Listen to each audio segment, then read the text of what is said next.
Sable Woods. A name whispered with fear, shrouded in chilling tales. Locals spoke of it with a tremor in their voice. A place where darkness lingered and shadows danced. A place where people vanished. For generations, the woods stood silent, guarding their secrets. Ancient trees, gnarled and twisted, reached towards the sky like skeletal fingers. Their leaves, a canvas of dying greens and sickly yellows, barely allowed sunlight to penetrate. The air hung heavy, thick with the musk of damp earth and decaying leaves.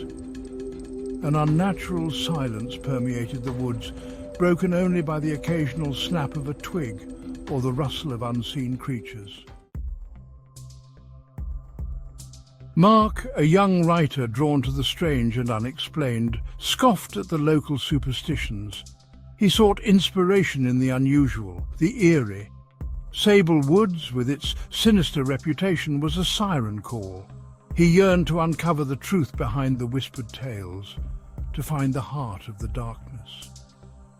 He arrived in the sleepy town on a day choked by fog, the air heavy with foreboding.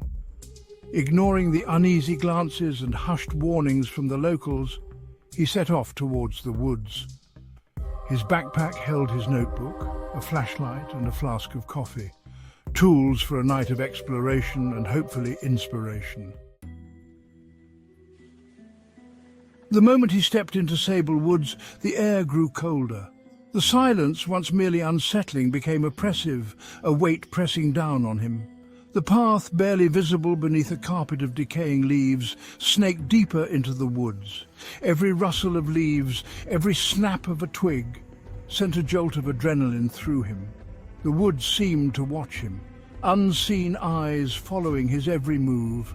He pushed on, curiosity battling with the growing unease in his gut. As dusk began to settle, painting the woods in shades of grey and black, he stumbled upon a clearing. In the centre stood a dilapidated cabin, its wooden walls rotting, windows boarded shut. It stood like a forgotten sentinel, a testament to the wood's sinister reputation. A flicker of movement in one of the broken windows caught his eye. A shadow, fleeting and indistinct, danced within, then vanished. Drawn by a morbid curiosity, he approached the cabin, each step echoing in the unnatural silence. He reached for the doorknob, cold and rusted, and pushed. The door creaked open as if inviting him inside. The interior of the cabin was shrouded in darkness, the air thick with the smell of decay and something else, something ancient and unsettling. He flicked on his flashlight, its beam cutting through the gloom to reveal dusty furniture, cobwebs hanging from every corner, and strange symbols etched into the walls. As he stepped further in, he heard it. A whisper, soft and indistinct, seeming to emanate from the walls themselves. He stopped, holding his breath, straining to hear. The whisper came again, closer this time, a murmuring of words he couldn't quite decipher.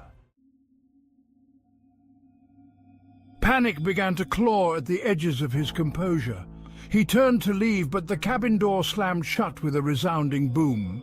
He whirled around, heart pounding against his ribs, and that's when he saw it.